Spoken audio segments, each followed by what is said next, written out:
Good morning, everyone. Welcome to Study Light, making your study lighter and easier. Today, we are going to start class 6 History, lesson number 6 Kingdoms, Kings, and an Early Republic. So, let's start our lesson with Election Day. Shankran woke up to see his grandparents all ready to go and vote. They wanted to be the first to reach the polling booth. Why? Shankran wanted to know. Were they so excited? Somewhat importantly, his grandfather explained, "We can choose our own rulers today." तो जो शंकरन बच्चा है उसने देखा कि जो उसके grand parents हैं, उसके दादा दादी हैं, वो सुबह जल्दी उठ गए वोट डालने के लिए और वो बहुत ज़्यादा एक्साइटेड हैं सबसे पहले वोट डालने के लिए। तो उसने पूछा अपने ग्रैंडफादर से कि इसमें इतना एक्साइटमेंट वाली कौन सी बात है। तो उन्होंने बताया कि आज हम अपने लिए रूलर्स चुनने जा रहे हैं। So let's start our lesson. How some man became rulers. Choosing leaders or rulers by voting is something that has become common during the last 50 years or so. तो अपने लीडर्स को चुनना वोटिंग के through, अपने राजा को, अपने rulers को चुनना अभी लगभग ये पिछले 50 सालों में ही शुरू हुआ है। How did man become rulers in the past. तो फिर जो पुराना समय था उस वक्त जो राजा थे या जो रूलर्स थे वो किस तरह से चुने जाते थे। Some of the rajas were read about in chapter 5 were probably chosen by the janas, the people.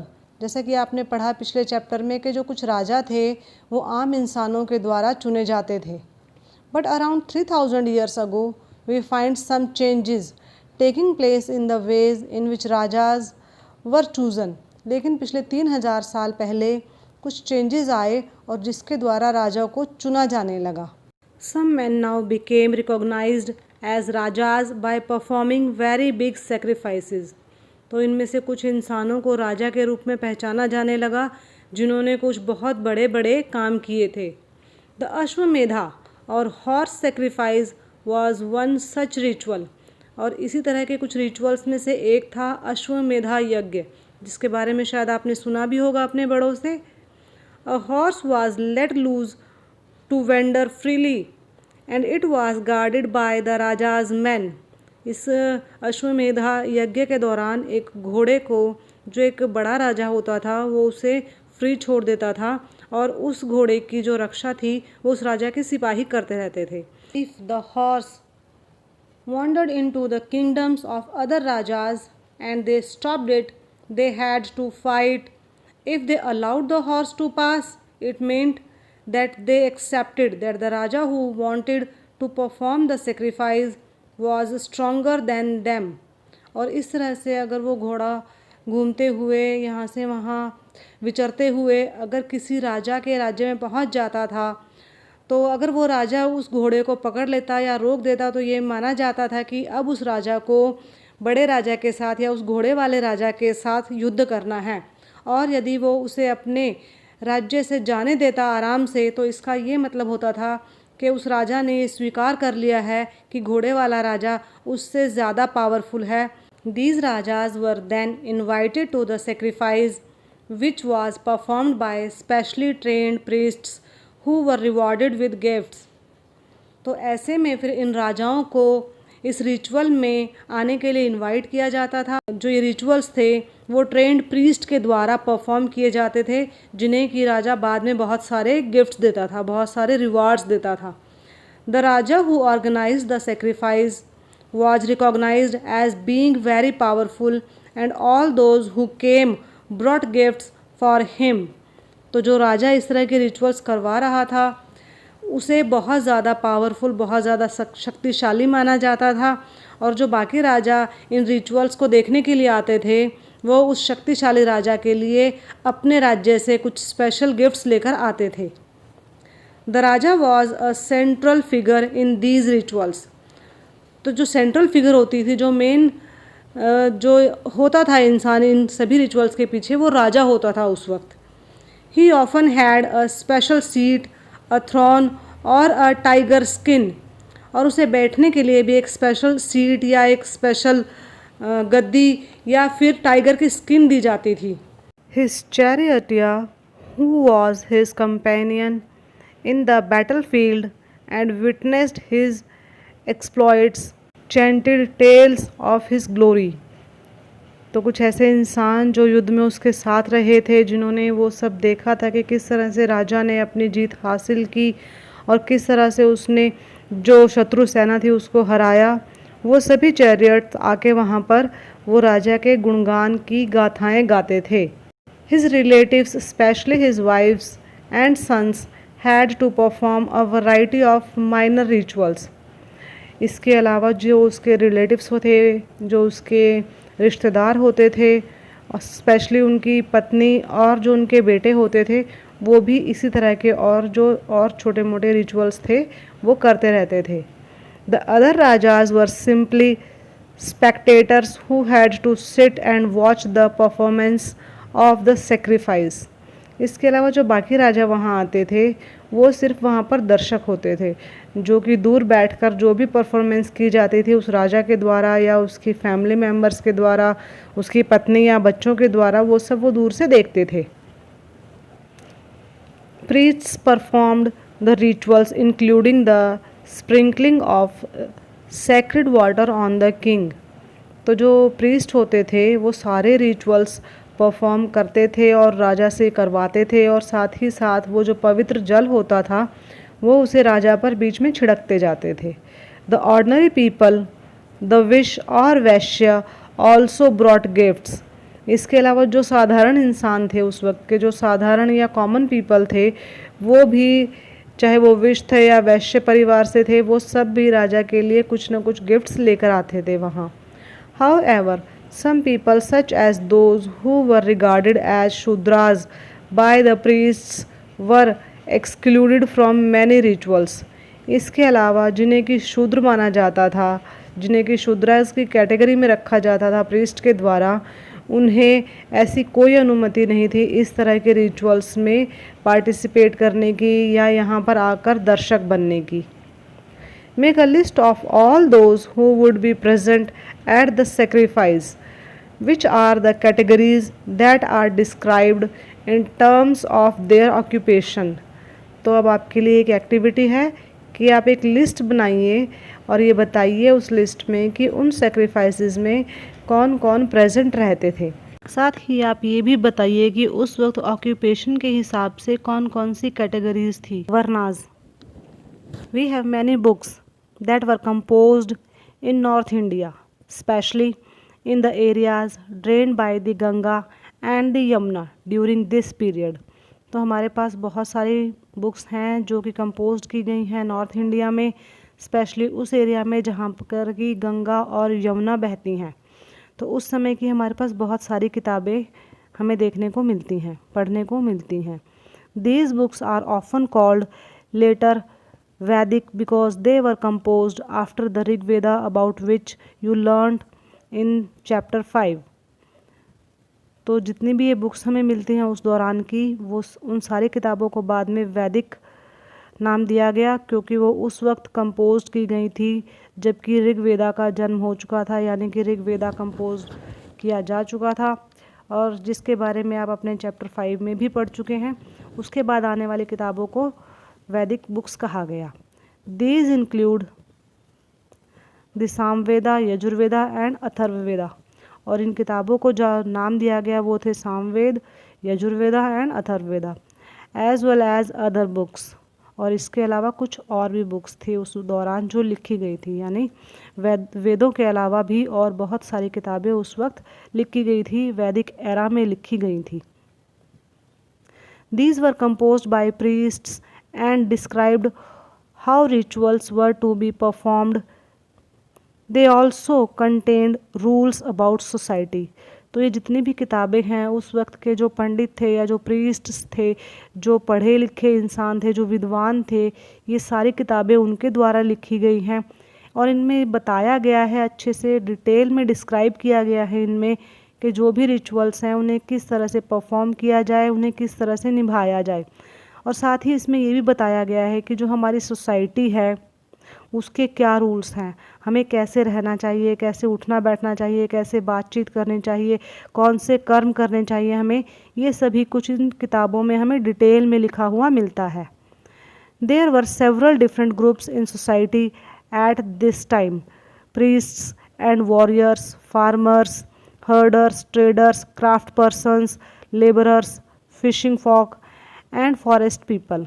तो इस वक्त की जो सोसाइटी थी वो वहाँ पर जिसके बारे में हम पढ़ रहे हैं अभी, इसमें बहुत सारे ग्रुप्स हमें देखने को मिलते हैं अलग अलग, चाहे वो पादरी थे, चाहे वो वॉरियर्स थे यानी कि जो हमारे क्षत्रिय थे वो थे, या फिर किसान थे, या हर्डर, ट्रेडर्स, क्राफ्ट पर्सन्स, तो चाहे वो मज़दूर थे या फिशर पर्सन्स थे, चाहे वो जंगली आदमी थे, फॉरेस्ट पीपल थे जो कि जंगलों में रहते थे।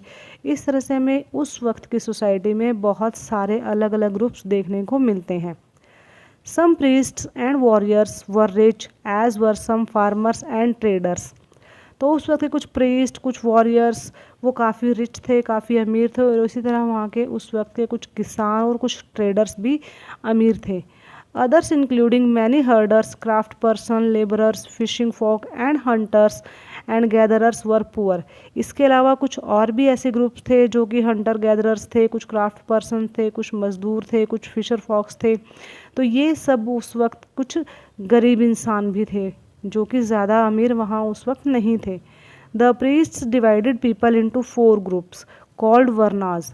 तो जो प्रीस्ट ने जो किताबें लिखी हैं इनके अकॉर्डिंग उन्होंने इन ग्रुप्स को 4 वर्णों में डिवाइड किया था, मतलब 4 वर्ण थे उस वक्त जिनमें कि उस वक्त सोसाइटी के सभी पीपल, सभी रहने वाले इंसान डिवाइडेड थे। According to them each varna had a different set of functions. और उनके हिसाब से जो प्रत्येक वर्ण था उसमें रहने वाले या उसमें आने वाले इंसानों का एक अपना पर्टिकुलर काम होता था, अपना एक पर्टिकुलर वे ऑफ लिविंग होता था। द फर्स्ट वर्ण वॉज दैट ऑफ द ब्राह्मण। तो इसमें जो सबसे ऊपर था या जो सबसे पहला वर्ण था वो था ब्राह्मण्स का। Brahmins were expected to study and teach the Vedas, perform sacrifices and receive gifts. तो जो सबसे ऊपर ब्राह्मण्स ने खुद को रखा, और जो ब्राह्मण्स थे उनका काम होता था सिर्फ पढ़ना और दूसरों को शिक्षा प्रदान करना, स्पेशली वेदास की। तो वेद पढ़ते थे और दूसरे इंसानों को उन वेदों के बारे में बताते भी थे। और साथ ही वो जितने भी सेक्रीफाइसेस थे, जितने भी उस वक्त के कर्म कांड थे, वो किस तरह से परफॉर्म करने, किस तरह से उनको प्रॉपरली करना है, वो सब भी वो करते थे या सबसे करवाते थे, और उसके बदले उन्हें बहुत सारे गिफ्ट्स मिलते थे।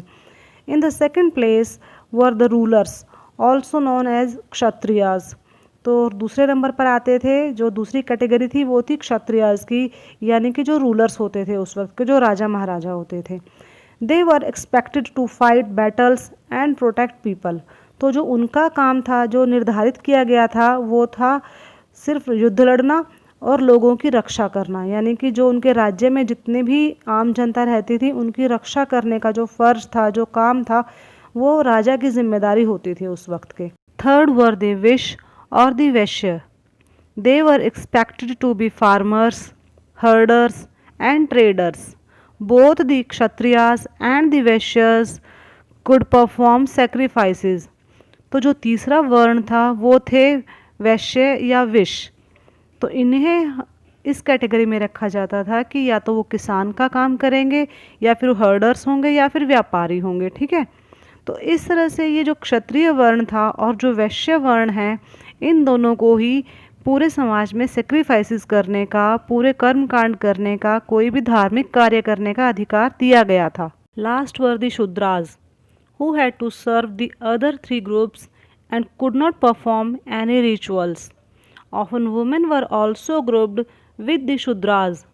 Both women and shudras were not allowed to study the Vedas. तो जो सबसे अंतिम था ग्रुप वो था शूद्राज, जिन्हें कि किसी भी तरह का कोई रिचुअल परफॉर्म करने का अधिकार नहीं दिया गया था। और साथ ही जो वुमेन्स थी उस वक्त की, उन्हें भी इसी ग्रुप में रखा जाता था। और वुमेन्स को और शूद्राज को किसी भी तरह से पढ़ाई करने का या वेदास को पढ़ने का कोई अधिकार नहीं दिया गया था। The priests also said that these groups were decided on the basis of birth, For example, if one's father and mother were Brahmins, one would automatically become a Brahmin and so on. साथ ही प्रीट्स ने कहा कि जितनी भी जातियां बनी हैं वो जन्म के आधार पर हैं, अर्थात अगर कोई बच्चा किसी ब्राह्मण परिवार में जन्म लेता है तो वो ऑटोमेटिकली ब्राह्मण ही कहलाएगा और इसी तरह का ये नियम बाकी की जातियों पर भी लागू होता था। Later they classified some people as untouchable. बाद में इनमें से कुछ लोगों को उन्होंने अछूत घोषित कर दिया। These included some craft persons, hunter and gatherers, as well as people who helped perform burial and cremations. तो इन अछूत जातियों में उन्होंने कुछ क्राफ्ट पर्सन्स को ले लिया, कुछ हंटर एंड गैदरर्स को शामिल कर दिया और साथ ही साथ कुछ ऐसे इंसानों को शामिल किया जो कि बरियल या क्रीमेशंस का काम करते थे। The priest said that the contact with these groups was polluting. और साथ ही उन्होंने यह भी कहा कि अगर इन ग्रुप्स में से किसी भी इंसान के अगर आप कांटेक्ट में आते हैं तो आप भी पॉल्यूटेड हो जाएंगे। Many people did not accept the system of varna laid down by the Brahmins. कुछ इंसानों ने ब्राह्मण्स के द्वारा बनाए गए इस वर्ना सिस्टम को मानने से इनकार कर दिया। Some kings thought they were superior to the priests. तो उनमें से कुछ किंग ऐसे आए, कुछ राजा ऐसे आए जिन्होंने खुद को ब्राह्मण से ऊपर समझा, उनसे ऊपर की कैटेगरी में उन्होंने खुद को रखा। Others felt that birth could not be a basis for deciding which varna people belonged to. और कुछ राजा ऐसे भी आए जिनका ये मानना था कि आप जन्म के आधार पर ये नहीं बता सकते कि किसी बच्चे को किस वर्ण में रखा जाए। Besides, some people felt that there should be no differences amongst people based on occupation. और साथ ही कुछ लोगों का ये भी मानना था कि आप उनके काम के हिसाब से, उनको उनके ऑक्यूपेशन के हिसाब से आप उनमें डिफरेंसेस नहीं क्रिएट कर सकते। Others felt that everybody should be able to perform rituals. कुछ का ये भी मानना था उस वक्त कि हर इंसान को अपनी तरह के रिचुअल्स परफॉर्म करने का पूरा अधिकार है। And others condemned the practice of untouchability. इसी तरह कुछ इंसान तो इस अछूत प्रथा के बिल्कुल ही खिलाफ हो गए थे। Also there were many areas in the subcontinent such as the north east where social and economic differences were not very sharp and where the influence of the priests were limited. और कुछ हमारे सब continent के यानी कि हमारे देश के कुछ ऐसे भी एरियाज़ हैं जैसे कि नॉर्थ ईस्ट जहाँ पर कि सोशल और इकोनॉमिक डिफरेंसेस बहुत ज़्यादा नहीं हैं। तो ऐसे में वहाँ पर इन ब्राह्मण्स की जो पावर्स है वो लिमिटेड हो जाती है। यहाँ पर आपके लिए एक छोटी सी एक्टिविटी दी गई है जो कि आपने करनी है। Why did people oppose the system of varnas. इतने सारे लोग एक साथ वर्ना सिस्टम के अगेंस्ट क्यों हो गए, क्यों वो इसके ऑपोजिशन में बोलने लगे, ये आप अपनी नोटबुक में कीजिए। चलिए हम अपने नेक्स्ट टॉपिक पर आते हैं। Janapadas. The rajas who performed these big sacrifices were now recognised as being rajas of janapadas rather than janas. तो जो राजा ये बड़े बड़े सेक्रीफाइसेस या रिचुअल्स परफॉर्म करते थे उन्हें बड़े बड़े जनपदास का राजा घोषित कर दिया जाता था। जैसे कि हमने पहले पढ़ा है जिसमें कि हमने बताया कि वो अश्वमेधा यज्ञ करते थे और जिसके थ्रू वो घोड़ा जहाँ भी जाता वो उसके राजा बन जाते थे। तो इस तरह से बहुत सारे छोटे छोटे जनपद उनके अंडर आ जाते थे। ठीक है, तो वो जन के राजा नहीं रहते, वो जनपदास के राजा बन जाते थे। The word janapada literally means the land where the जन set its foot and settled down। तो जो जन शब्द है उसका जो लिटरली मीनिंग है वो है एक ऐसी जगह जहाँ पर कि किसी इंसान ने पैर रखा और वो वहाँ पर सेटल हो गए। Some important janapadas are shown on map 4 page 57। तो यहाँ पर सामने एक मैप दिया गया है जिसमें कि कुछ जनपदास के बारे में आप बताया गया है कि कहाँ कहाँ पर कौन कौन से जनपदास थे इंडिया में। Archaeologist have excavated a number of settlements in these janapadas such as Purana Qila in Delhi, Hastinapur near Meerut, and Atranji Khera near Itah. The last two are in Uttar Pradesh. तो बहुत सारी ऐसे जनपदाज हमारे आर्कियोलॉजिस्ट को मिले हैं जो कि कुछ मेरठ में हैं, कुछ दिल्ली में हैं, कुछ उत्तर प्रदेश में हैं। They found that people lived in huts and kept cattle as well as other animals. और इन खोजों से हमें पता लगा है कि उस वक्त जो इंसान रहते थे वो हट्स में रहते थे और साथ ही वो जानवरों को पालते थे। They also grew a variety of crops. पशुपालन के साथ साथ वो बहुत अलग अलग तरह की फसलें भी उगाते थे, जैसे चावल, गेहूँ, barley, pulses, sugarcane, sesame and mustard. Is there a crop in this list that was not mentioned in chapter 4? तो ये एक और एक्टिविटी आपके लिए है कि आप ये देखकर बताइए इस लिस्ट में कि जो भी क्रॉप्स हमने यहाँ बताई है वो चैप्टर 4 में भी थी या नहीं। They made earthen pots. Some of these were grey in color, others were red. साथ ही वो कुछ अर्दन पोट्स बनाते थे, मिट्टी के बर्तन भी बनाते थे, जिनमें से कुछ ग्रे कलर के थे और कुछ रेड कलर के। One special type of pottery found at these sites is known as painted grey ware. यहाँ पर एक स्पेशल टाइप की पोट्री भी मिली है जिसे कि आर्कियोलॉजिस्ट ने ग्रेवेयर का नाम दिया है। As is obvious from the name, these grey pots had painted designs, usually simple lines and geometric patterns. अब जैसा कि नाम से ही पता लगता है, जो ये जितने भी पोट्स मिले हैं ग्रे कलर के, इनमें कुछ न कुछ डिज़ाइन पेंट किया गया था जो कि ज़्यादातर लाइनें या फिर ज्योमेट्रिकल पैटर्न में होता था। Next topic is mahajanapadas. About 2500 years ago, some Janpadas became more important than others and were known as Mahajanpadas.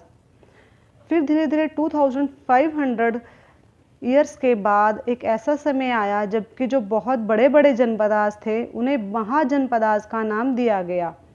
Some of these are shown on map 4. ये जो नीचे मैप दिया गया है इसमें कुछ महाजनपदास को भी दिखाया गया है। Some of these are shown on map 4. Most mahajanapadas had a capital city. ज़्यादातर जितने भी महाजनपदास थे उनकी अपनी एक कैपिटल सिटी होती थी। Many of these were fortified. और इनमें से जो ज़्यादातर महाजनपदास की कैपिटल सिटी थी वो fortified होती थी। इसका मतलब उसके चारों तरफ दीवार या किला बना दिया जाता था। This means that huge walls of wood, bricks or stone were built around them. जैसा कि मैंने बताया इन कैपिटल सिटीज़ के चारों तरफ इन लकड़ी के या ब्रिक्स के या स्टोन्स की बड़ी बड़ी दीवारें खड़ी कर दी जाती थी, इनको फोर्टिफाइड कर दिया जाता था। Forts were probably built because people were afraid of attacks from other Kings and needed protection. तो जो फोर्ट्स थे, जो फोर्टिफिकेशन थी वो बेसिकली इसलिए की जाती थी क्योंकि जो राजा थे या जो आम जनता थी उन्हें लगता था कि कहीं ऐसा ना हो कि कोई और राजा उन पर अटैक कर दे, तो उससे बचने के लिए वो फोर्टिफिकेशन करते थे, किला बनाते थे। It is also likely that some rulers wanted to show how rich and powerful they were by building really large, tall and impressive walls around their cities. और कई बार ऐसा भी होता था कि कुछ राजा खुद को दूसरों से सुपीरियर दिखाने के लिए, अपनी पावर को शो करने के लिए, अपनी अमीरी को दिखाने के लिए इस तरह की फोर्टिफिकेशन करते थे अपने शहर के, अपनी सिटी के चारों तरफ। Also in this way the land and the people living inside the fortified area could be controlled more easily by the king. साथ ही इससे ये भी आसान हो जाता था कि उस किले के अंदर रहने वाले लोगों को एक राजा के द्वारा कंट्रोल किया जाना आसान हो जाता था। Building such huge walls required a great deal of planning. लेकिन इस तरह की बड़ी बड़ी दीवारें खड़ी करना, इसके लिए एक बहुत बड़ी प्लानिंग की ज़रूरत पड़ती थी। Thousands if not lakhs of bricks और stones had to be prepared. बहुत हज़ारों की संख्या में, अगर हम लाखों की संख्या में ना भी माने तो भी हज़ारों की संख्या में ब्रिक्स और स्टोन्स की ज़रूरत पड़ती थी इन्हें बनाने के लिए। This in turn meant enormous labor provided possibly by thousands of men, women and children। और साथ ही इसके लिए बहुत ज़्यादा लेबर की भी ज़रूरत पड़ती थी, हज़ारों की संख्या में मैन पावर की ज़रूरत पड़ती थी। मैन, वुमेन, चिल्ड्रन सभी मिलकर इन फोर्ट्स को बनाते थे। And resources had to be found for all of this. और वो हर जगह से इस चीज़ को बनाने के रिसोर्सेज को जुटाने में लगे रहते थे। The new rajas now began maintaining armies. तो जब नए राजा थे उन्होंने अपनी आर्मी को मेंटेन करना शुरू कर दिया था, अपने लिए आर्मी को रखना शुरू कर दिया था। Soldiers were paid regular salaries and maintained by the king through out the year. जैसा कि हमने पहले लेसन्स में पढ़ा कि जब राजा को ज़रूरत होती थी तो जो किसान होते थे या जो आम जनता होती थी वो उसके लिए एक सिपाही का काम करते थे सिर्फ ज़रूरत के वक्त। लेकिन अब राजाओं ने अपने लिए एक परमानेंट आर्मी रखनी शुरू कर दी थी जो कि उसे वो पूरा साल मेंटेन करके रखते थे और उन्हें एक रेगुलर सैलरी भी देते थे। Some payments were probably made using punch marked coins. और कई बार वो उन्हें सैलरी के रूप में पंच मार्क्ड कॉइन्स भी देते थे। See the illustration on page 92। तो इस तरह के कॉइन्स को राजा आर्मी मेंबर्स को या सोल्जर्स को सैलरी के रूप में देने लगे थे। You will read more about these coins in chapter 9। तो चैप्टर 9 में आप इन कॉइन्स के बारे में डिटेल से पढ़ेंगे।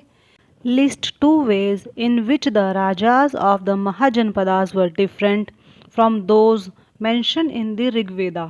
अभी आपके लिए एक एक्टिविटी दी गई है, आपको बताना है कि जिन राजाओं की हम बात कर रहे हैं जो महाजनपदा पर राज करते थे वो ऋग्वेदा के टाइम के राजाओं से किस तरह से डिफरेंट थे, किस तरह से भिन्न थे, अलग थे। चलिए अपना नेक्स्ट टॉपिक स्टार्ट करते हैं, taxes. All the rulers of the mahajanapadas were building huge forts, maintaining big armies, they needed more resources। अब जैसा कि हमने देखा कि जितने भी महाजनपदाज के राजा थे अब उन्होंने अपनी जो सिटी थी, कैपिटल सिटी थी, उसको फोर्टिफाइड करना शुरू कर दिया था। साथ ही उन्होंने अब आर्मी रखनी शुरू कर दी थी, तो अब उन्हें और ज़्यादा रिसोर्सेज की ज़रूरत थी। And they needed officials to collect these.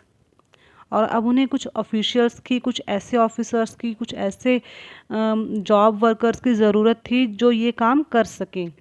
So instead of depending on occasional gifts brought by people as in the case of the raja of the janapadas they started collecting regular taxes. तो अब जैसा कि हमने पहले देखा था इसी लेसन में कि जो आम जनता थी जब वो राजा से मिलने आते थे या दूसरे राजा उनसे मिलने आते थे तो वो उनके लिए गिफ्ट लेकर आते थे जो कि ओकेजनली होता था, जो कि रेगुलर बेसिस पर नहीं होता था। तो ऐसे में जो महाजनपदास के राजा थे उन्होंने इन ओकेजनल गिफ्ट्स पर डिपेंड रहना छोड़ दिया था और अब उन्होंने रेगुलर टैक्स कलेक्ट करना शुरू कर दिया था आम जनता से। तो देखते हैं वो टैक्स किस तरह के थे। First, taxes on crops were the most important. This was because most people were farmers. Usually, the tax was fixed at 1/6 of what was produced. This was known as bhaga or a share. तो सबसे important tax था crop पर या फसल पर tax, क्योंकि ज़्यादातर इंसान उस वक्त किसान ही थे। तो ये सबसे बड़ा टैक्स था जो कि राजों को दिया जाता था। और इस टैक्स में जितना भी प्रोडक्शन होता था, जितनी भी उपज होती थी, जितनी भी फसल होती थी, उसका टोटल का 1/6 पार्ट राजा को टैक्स के रूप में दिया जाता था, जिसे वो भागा या फिर शेयर कहते थे। Next is there were taxes on craft persons as well. These could have been in the form of labour. For example, a weaver और a smith may have had to work for a day every month for the king. इसके अलावा जो tax थे वो craft persons पर भी लगाए जाते थे जो कि लेबर के रूप में होते थे। जैसे अगर मान लीजिए कोई वीवर है, कोई स्मिथ है, तो उन्हें 1 महीने में एक बार राजा के लिए फ्री में काम करना होता था। Next one is herders were also expected to pay taxes in the form of animals and animal produce. तो जो हर्डर्स थे उनसे भी ये उम्मीद की जाती थी कि वो भी टैक्स पे करेंगे, चाहे एनिमल्स के रूप में, चाहे एनिमल के किसी प्रोड्यूस के रूप में। Next one is There were also taxes on goods that were brought and sold through traders. इसके अलावा कुछ चीज़ें जो कि व्यापारियों के द्वारा खरीदी या बेची जाती थी उन पर भी टैक्स लगाया गया था. And hunters and gatherers also had to provide forest produce to the राजा. इसके अलावा जो हंटर और गैदरर्स थे वो भी कोई भी जंगल का सामान, चाहे वो लकड़ी थी, कोई जड़ी बूटियाँ थी या चाहे वो जंगली जानवर थे, वो राजा को टैक्स के रूप में पे करते थे. What do you think would have been provided by hunters and gatherers? अब ये आपके लिए एक छोटी सी एक्टिविटी है कि आपको बताना है कि जो हंटर और गैदरर्स थे वो राजा को फॉरेस्ट प्रोडक्ट के रूप में क्या देते थे. Changes in agriculture. There were two major changes in agriculture around this time. One was the growing use of iron ploughshares. This meant that heavy clay soil could be turned over better than with a wooden plowshare so that more grain could be produced. तो जो सबसे पहला change आया यहाँ पर सबसे बड़ा वो ये था कि अब लकड़ी के हल की बजाय वो एक लोहे के हल का इस्तेमाल करने लगे थे ताकि जो ज़मीन है, जो खेत की जो मिट्टी है जो कि बहुत हैवी और सख्त होती है, उसे आसानी से सॉफ्ट किया जा सके ताकि ज़्यादा से ज़्यादा ग्रेन या अनाज की उपज हो सके. Second, people begin transplanting paddy. This meant that instead of scattering seed on the ground from which plant would sprout, saplings were grown and then planted in the fields. This led to increased production as many more plants survived. However, it was back-breaking work. Generally, slave men or women, dasas and dasis, and landless agricultural laborers, कामगार्स had to do this work. तो जो उन्होंने फसल उगानी शुरू की थी उसमें दूसरा मेजर चेंज एक ये आया था कि उन्होंने अब बीजों को स्प्रेड करके उगाने की बजाय, जिससे छोटे छोटे पौधे निकल आते थे, उसकी बजाय उन्होंने एक जगह बीज को डालना शुरू किया और वहाँ जब वो छोटे छोटे पौधे निकल आ जाते थे, वो जब स्प्राउट्स निकल आते थे तो उन्होंने उन सेपलिंग्स को उठाकर पूरी तरह से अच्छे से फील्ड में उगाना शुरू किया, जिससे कि जो फसल की प्रोडक्शन थी वो काफ़ी बढ़ गई थी. लेकिन एक बहुत ही कमर थका देने वाला काम था. तो इस काम में ज़्यादातर जो स्लेव्स होते थे, जो दास या दासीज होते थे, या फिर ऐसे किसान जिनके पास की ज़मीन नहीं थी, जिन्हें कि कामाकर्स कहते थे, वो इस तरह के काम को करते थे. Can you think Y Kings would encourage these changes? अब आपके लिए एक छोटी सी एक्टिविटी है कि बताइए जो उस वक्त के राजा थे उन्होंने इन चेंजेस को क्यों एनकरेज किया, क्यों बढ़ावा दिया. नेक्स्ट टॉपिक, अ क्लोजर लुक. ए मगधा. मगधा के बारे में हम थोड़ा डिटेल से पढ़ लेते हैं. Find Magadha on map 4. Magadha became the most important Mahajanapada in about 200 years. Many rivers such as the Ganga and Sun flowed through Magadha. 200 सालों के इतिहास में मगधा एक बहुत ही इम्पॉर्टेंट महाजनपद बन गया था क्योंकि वहाँ पर बहुत सी रिवर्स फ्लो करती थी, बहती थी, जैसे कि गंगा और Son river. This was important for A transport, B water supplies, C making the land fertile. अब क्योंकि वहाँ पर कई नदियाँ बहती थी तो उनके कई फ़ायदे भी होते थे. जैसे सबसे पहला तो वो ट्रांसपोर्ट के काम आती थी, दूसरा उनसे वाटर सप्लाई बहुत अच्छी होती थी, और तीसरा और मोस्ट इम्पॉर्टेंट काम था कि उससे जो लैंड था वहाँ का वो फर्टाइल रहता था, यानी कि उपजाऊ ज़मीन बन जाती थी वहाँ पर. Parts of Magadha were forested. जो मगधा का काफ़ी ज़्यादा इलाका था, जो एरिया था, वो जंगल था. Elephants which lived in the forest could be captured and trend for the army. तो उन जंगलों से हाथियों को आसानी से पकड़ा जा सकता था और उन्हें आर्मी की ट्रेनिंग दी जा सकती थी.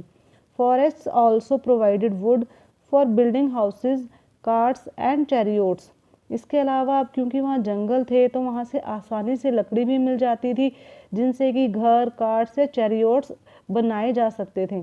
Besides there were iron ore mines in the region that could be tapped to make strong tools and weapons.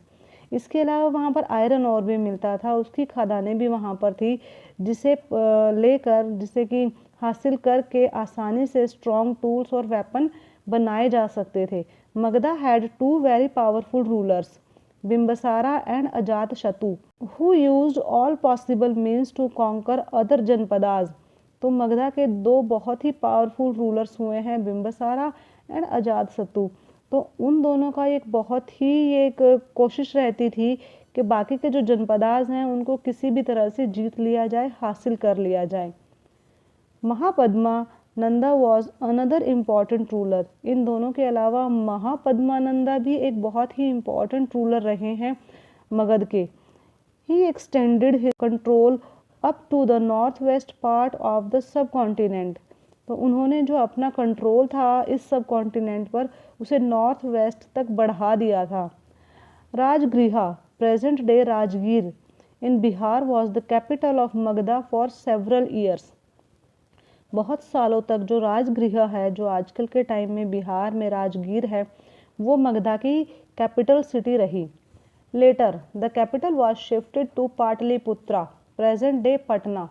तो उसके बाद में जो ये उनकी कैपिटल सिटी थी वो पाटलिपुत्रा में शिफ्ट कर दी गई, जो कि आज के टाइम में बिहार में पटना है।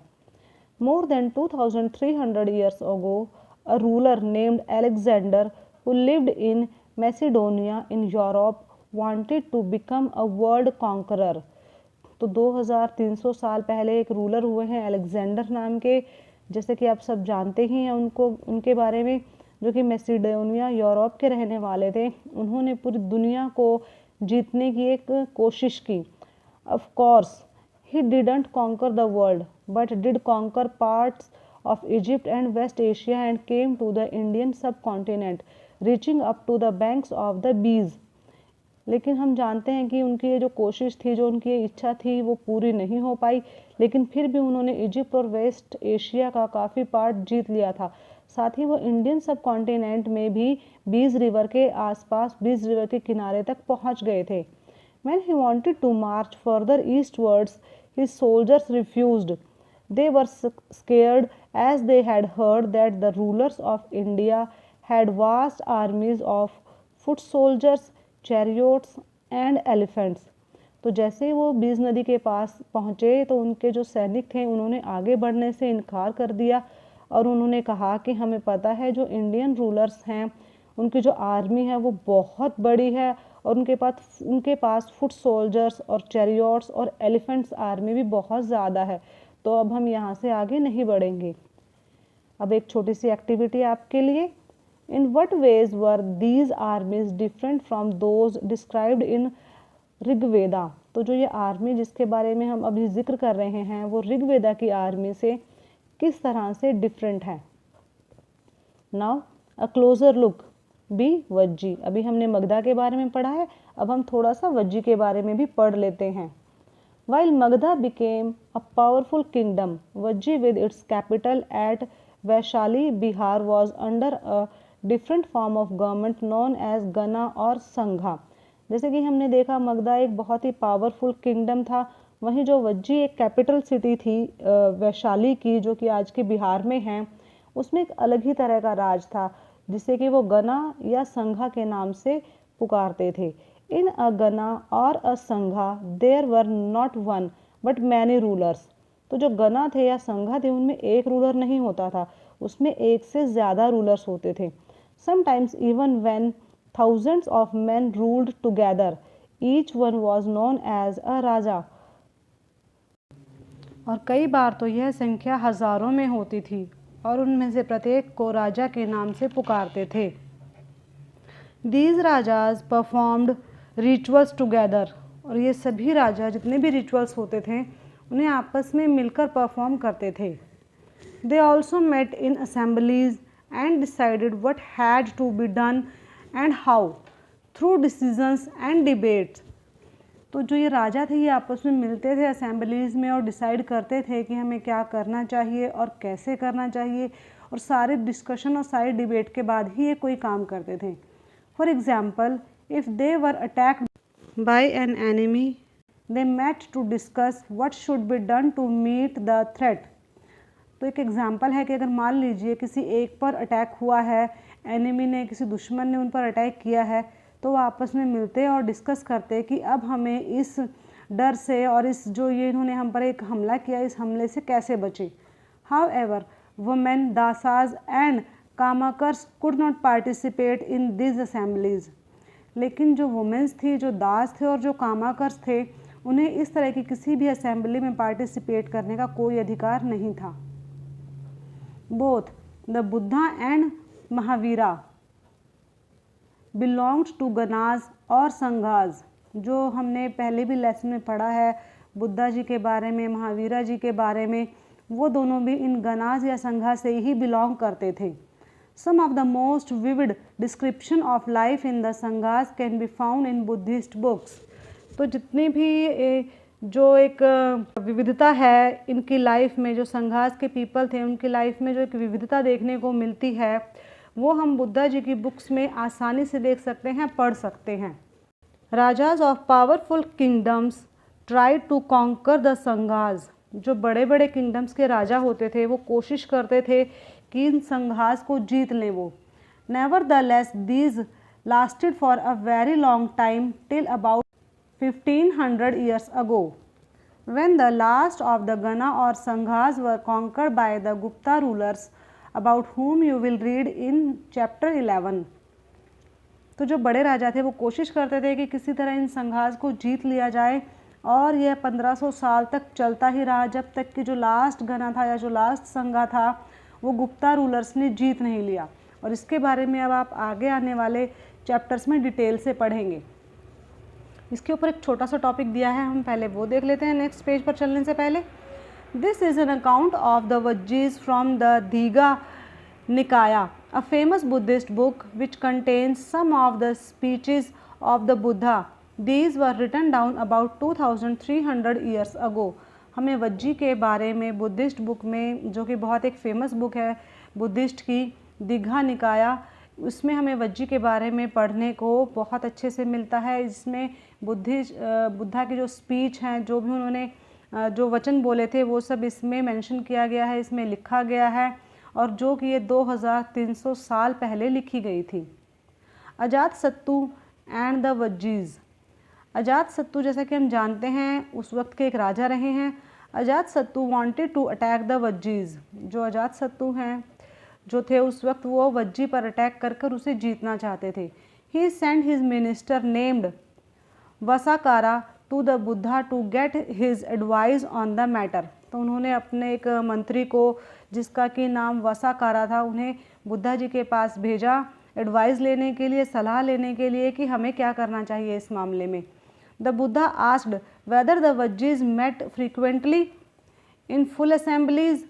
तो बुद्धा जी ने उससे क्वेश्चन किया कि क्या जो वज्जी है वो फ्रीक्वेंटली असेंबलीज करते हैं, उनमें मिलते हैं।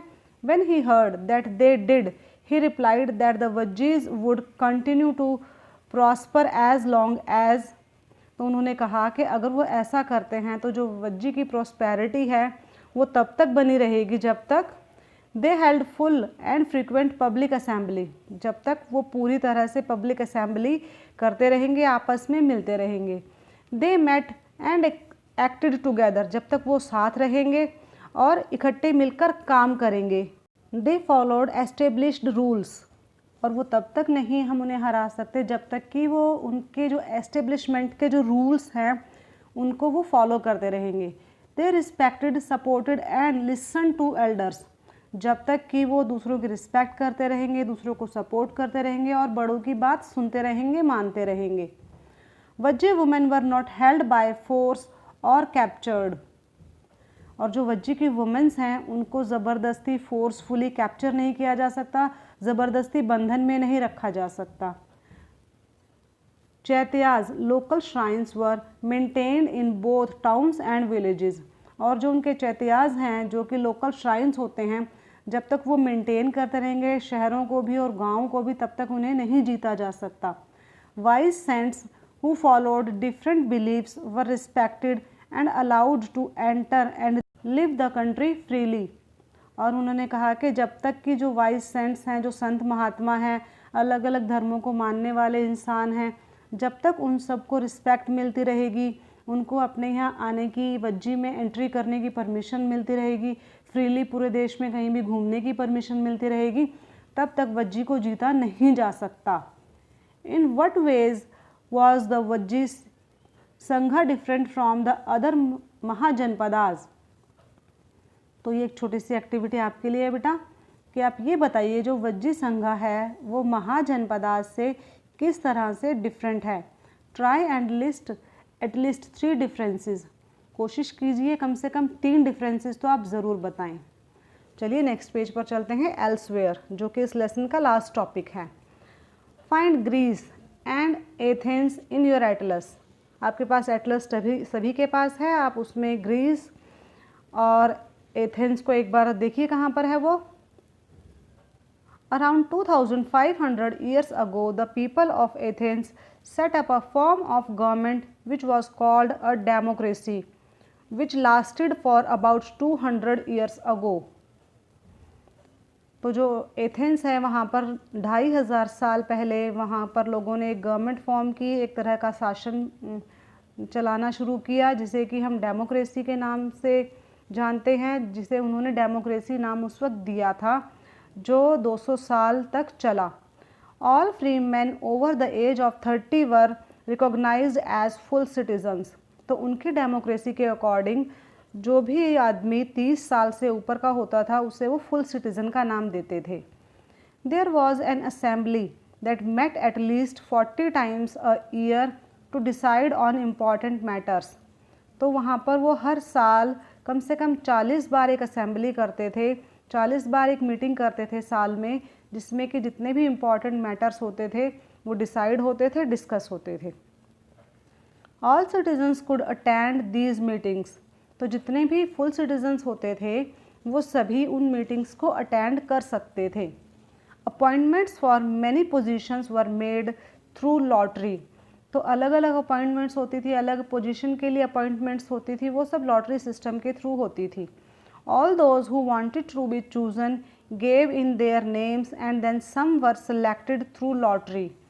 तो जो भी चुना जाना चाहता था वो अपना नाम सामने प्रस्तुत कर देता था और उसके नाम को लिखकर लॉटरी में डाल दिया जाता था, और जो भी लॉटरी में से जिसका भी नाम निकलता था उसे सेलेक्ट कर लिया जाता था। Citizens were expected to serve in the army and the navy.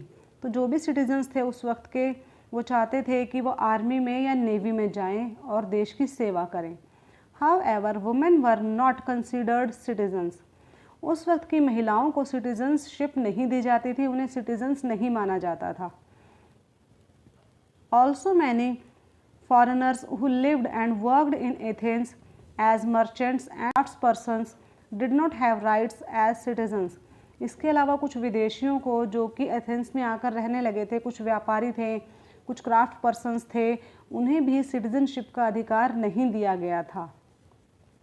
Besides there were several thousands slaves in Athens who worked in mines, fields, households and workshops.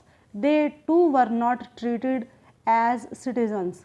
इसके अलावा वहाँ पर बहुत सारे गुलाम भी थे जो कि बहुत अलग अलग तरह के काम करते थे, कुछ माइंस में करते थे काम, कुछ फील्ड्स में, कुछ घरेलू काम करते थे, कुछ वर्कशॉप्स में काम करते थे, और उन्हें भी सिटीजनशिप नहीं दी गई थी, उन्हें भी नागरिकता का अधिकार नहीं दिया गया था। अब फिर से एक छोटी सी एक्टिविटी बेटा आपके लिए लास्ट में। Do you think this was a true democracy? क्या आपको लगता है कि ये ट्रू डेमोक्रेसी थी उस वक्त? Imagine you are peeping through a crack in the walls of the assembly of Vaishali where a meeting is in progress to discuss ways to deal with an attack by the king of Magadha. Describe what you might hear. अब आप imagine कीजिए कि आप एक वैशाली की assembly को दीवार के एक क्रैक से झांक कर देख रहे हैं, जहाँ पर कि एक मीटिंग चल रही है कि मगधा के राजा ने वैशाली पर अटैक कर दिया है। तो आप सोचिए कि वो किस तरह की डिस्कशन कर रहे होंगे, क्या बातचीत चल रही होगी उनके बीच में। ठीक है, तो इसके साथ ही हमारा ये लेसन ख़त्म होता है बेटा। Thanks for watching my video. Please like and share my video and subscribe my channel also. Thank you very much. God bless you.